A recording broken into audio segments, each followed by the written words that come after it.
Hi everybody, this lesson is going to be on turning a percent into a fraction or a decimal. One thing to remember is that a percent is always going to be out of 100, and I like to think when I see the percent sign like so, it is a little 100, just a little turned around a little bit, percent to a decimal. So let's start with 20%. 20% is going to be 20 out of 100.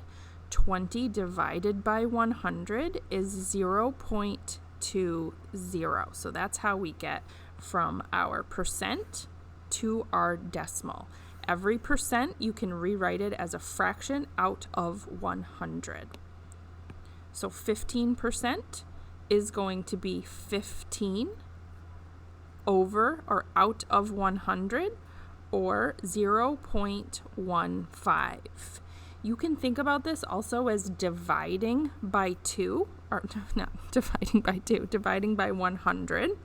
When we divide by 100, we think about that decimal place 2 places to the left. That helps when we start having numbers bigger than 100 and less than 100. So 110% is 110 over 100.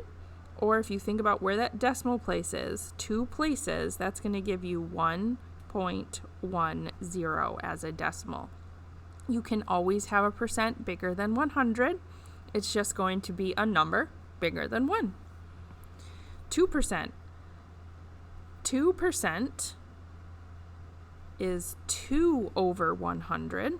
Or if you think about that decimal place, 2 places to the left, this becomes 0.02.